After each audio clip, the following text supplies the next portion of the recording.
Hi குட்டீஸ். இன்னைக்கு நம்ம கேட்க போற கதை தென்னாலிராமனோடது. தென்னாலிராமன் அரசர் கிருஷ்ணதேவராயரோட அரசவையில எப்படி விகடகவியானான்னு பார்க்கலாமா? வாங்க கதைக்குள்ள போலாம். எப்படியாவது அரசவையில தானும் ஒரு அங்கமாயிரணும்னு நினைச்ச தென்னாலிராமன் தினமும் அரசவைக்கு போய் பார்த்துட்டு வருவான். அன்னைக்கும் அப்படித்தான் போனான். தன்னோட புத்திசாலித்தனத்தை வெளிப்படுத்த ஒரு வாய்ப்பு கிடைக்காதா அப்படின்னு ஏங்கிக்கிட்டு ஒரு ஓரமா நின்னு அரசவையில என்ன நடக்குதுன்னு வேடிக்கை பார்த்துட்டு இருந்தான். அன்னைக்கு அரசவைக்கு ஒரு தத்துவ ஞானி வந்திருந்தாரு. அந்த தத்துவ ஞானி ரொம்ப ஆணவமா பேசிட்டு இருந்தாரு. நம்ம ராமனும் அவரையே கவனிச்சிட்டு இருந்தான். அவர் சொன்னாரு, நான் இப்போ ஒரு விடுகதை கூற போறேன். இது ரொம்ப சிக்கலான கதை. இந்த கதைக்கு யாராவது விடையளிச்சா அவங்க கால்ல நான் விழுந்து வணங்குவேன். ஆனா யாருமே விடை கூறலைன்னா மன்னரை தவிர இங்க இருக்கிற அத்தனை பேரும் என் கால்ல விழுந்து என்ன வணங்கணும் அப்படின்னு சொன்னாரு. அவரோட பேச்சு அங்க இருந்து எல்லாருக்கும் கோபத்தை வரவழைச்சது.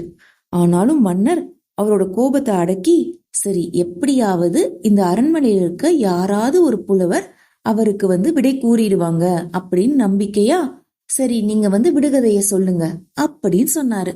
அந்த ஞானியும் அவரோட விடுகதைய கூற ஆரம்பிச்சாரு. அது ஒரு அழகான மலர்ச்சோலை.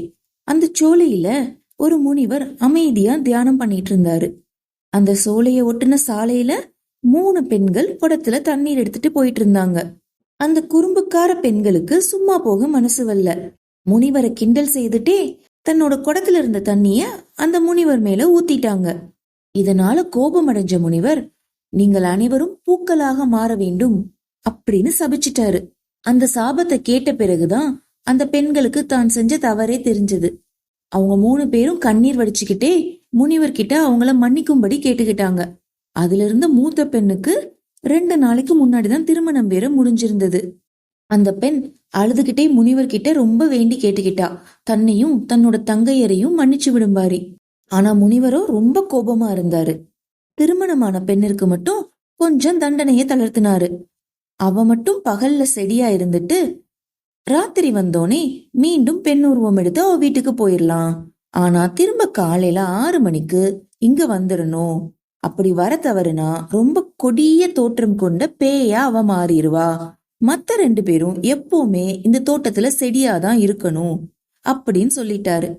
அந்த 3 பெண்களும் மலர் செடியா மாறிட்டாங்க. எந்த பெண் எந்த செடின்னு பிரிச்சு கூற முடியாத அளவுக்கு ஒரே மாதிரி இருந்தாங்க. திருமணமான மூத்த பெண் மட்டும் இரவு 7 மணிக்கு பெண் உருவம் எடுத்துட்டு அவ வீட்டுக்கு போவா. திரும்ப காலையில 6 மணிக்கு திரும்ப அந்த சோலையில மலர் செடியா மாறிடுவா. ஒரு 2 நாள் பார்த்த அவளோட கணவன் அவள்கிட்ட விசாரிச்சான், என்னாச்சு உனக்குன்னு. அவளும் முனிவரோட சாபத்தை கண்ணீர் வடிச்சுக்கிட்டே அவன் கிட்ட சொன்னான். சரி, நான் நாளைக்கு அந்த முனிவர்கிட்ட பேசி பாக்குறேன். நீ காலையில எப்பயும் போலப்போ, நான் கொஞ்ச நேரம் கழிச்சு வரேன் அப்படின்னு சொல்லிட்டு 2 பேரும் தூங்கிட்டாங்க. அன்று இரவு அங்க நல்ல மழை பெஞ்சது. காலையில மழை விட்டதுக்கு அப்புறம் அந்த பெண் சோலைக்கு போய் அங்க திரும்ப பூவா மாறிட்டா. கணவன் சிறிது நேரம் கழிச்சு முனிவரை தேடி போனான். முனிவர்கிட்ட அவனோட மனைவியையும் மற்ற 2 தங்கச்சிங்களையும் மன்னிக்கும்படி ரொம்ப தாழ்மையா வேண்டிக்கிட்டான். தான் என்ன பிராய்ச்சித்தம் செய்ய தயாரா இருக்கிறதாவும் கூறினான். இத கேட்ட முனிவர், சாப விமோச்சனம் பெறுவதற்கு ஒரே ஒரு வழிதான் இருக்கு. அதுவும் உன் கையில தான் இருக்கு.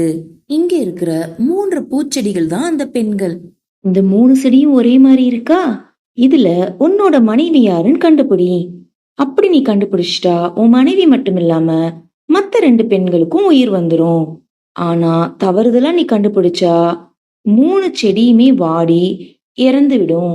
அதாவது அந்த 3 பெண்களும் இறந்துருவாங்க அப்படின்னு முனிவர் கூறினாரு. இதை கேட்ட அந்த கணவன் பதற்றம் அடையாம நிதானமா யோசிச்சான். சரி, இந்த நல்ல வாய்ப்பை பயன்படுத்தி எப்படியாவது நம்ம வெற்றி பெறணும் அப்படின்னு சிந்திச்சான். 3 செடியவும் உன்னிப்பா பார்த்தான். கொஞ்ச நேரம் ஒவ்வொரு செடியா மாத்தி மாத்தி பார்த்துட்டே இருந்து கடைசியா ஒரு செடியில இருந்து பூவை பறிச்சான். அது அவனோட மனைவி இருந்த செடிதான். அதனால அவனோட மனைவி மட்டும் இல்லாம மத்த 2 பெண்களுக்கும் உயிர் வந்துருச்சு. இந்த கதையை கூறின ஞானி பிறகு அவரோட கேள்விய கேட்க ஆரம்பிச்சாரு. இப்போதான் என்னோட கேள்வி ஆரம்பமாகுது. அந்த பெண்ணோட கணவன் எவ்வாறு சரியா தன்னோட மனைவிதான் அந்த செடிங்கிறத கண்டுபிடிச்சான்? அதை யாராவது சரியா கூறினா அவங்கதான் இந்த போட்டியோட வெற்றியாளர். அப்படின்னு சொன்னாரு. அரசவையில யாருக்கும் பதிலே தெரியல. எல்லாரும் ரொம்ப யோசிச்சாங்க.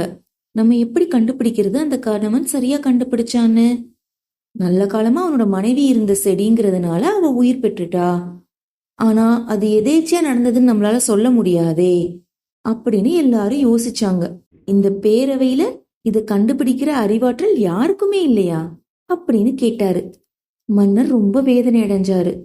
பிறகு சொன்னாரு, இந்த சபையில யார் வேண்டுமானாலும் விடையளிக்கலாம். அரசவை புலவர்கள் தான் பதில் சொல்லணுங்கிற கட்டாயம் இல்ல. அவர் சொன்ன உடனே சிறிது நேரம் அமைதி நிலவுச்சு. நம்ம தென்னாலிராமன் அரசர் முன்னாடி வந்து பணிவோடு அவரை வணங்கி, அரசே, இந்த ஞானிக்கு நான் விடையளிக்கிறேன் அப்படின்னு சொன்னாரு. என்னோட பேர் ராமன், என்னோட ஊர் தென்னாலி, அதனால எல்லாரும் என்ன தென்னாலிராமன்னு சொல்லுவாங்க. இப்ப நம்ம கதைக்கு வருவோம். முதல் நாள் இரவு அவனோட மனைவி அவன் வீட்டுல இருந்து கிளம்புறதுக்கு முன்னாடி மழை பெய்ததா ஞானி சொன்னாரு. அத ஞாபகம் வச்சுக்கிட்ட கணவர் எல்லா செடிகளையும் உற்று பார்த்த போது 2 செடி மேல மட்டும்தான் மழை துளி இருந்தது. அவனோட மனைவி இருந்த செடி மேல மழை துளி இல்ல. அதனால அதுதான் அவனோட மனைவின்னு கண்டுபிடிச்சாரு அப்படின்னு சொன்னாரு. அவ்வளவு நேரம் வரைக்கும் யாரும் கண்டுபிடிக்க மாட்டாங்கன்னு நினைச்சு தற்பெருமையா பேசி வந்த ஞானி அந்த பதில கேட்டோனே அவரோட தலைய தொங்க போட்டாரு. மன்னர் மகிழ்ச்சியோட தென்னாலிராமனை தழுவி தன்னோட பாராட்ட தெரிவிச்சாரு. தென்னாலிராமன், மன்னரே, உங்க கால்ல விழுந்து இவர் மன்னிப்பு கேட்கணும் அப்படின்னு சொன்னாரு. அந்த ஞானியும் மன்னரோட கால்ல விழுந்து தன்னை மன்னிக்கும்படி கேட்டுக்கிட்டாரு. அதுக்கப்புறமா அங்கிருந்து தலை குனிந்தபடி வெளியே போயிட்டாரு. தென்னாலிராமன் வாழ்க! அரசவையில் இருந்த எல்லாரும் வாழ்த்தொலி எழுப்புனாங்க. மன்னர் மகிழ்ச்சியோட ராமனை கூப்பிட்டு, ராமா, இந்த அரசவையோட மானத்தை நீ காப்பாத்திட்ட. உனக்கு நான் மட்டும் இல்ல, இங்க இருக்கிற எல்லாருமே கடமைப்பட்டுள்ளோம். உனக்கு மரியாதை செய்யும் வகையில உனக்கு அரசவையில ஒரு பதவி தர விரும்புறேன். உனக்கு என்ன பதவி வேணும்னு நீ நினைக்கிறியோ அதை சொல்லு, அதுவே நான் உனக்கு தர்றேன் அப்படின்னு மன்னர் சொன்னாரு. தென்னாலிராமனோ, அரசரே, என்ன மன்னிச்சிருங்க. யாரோட பதவியும் பறிச்சு அதுல நான் அமர்றதுக்கு நான் விரும்பல. எனக்கு இந்த அரசவையில ஒரு விகட கவியா இருக்க வாய்ப்பளிங்க.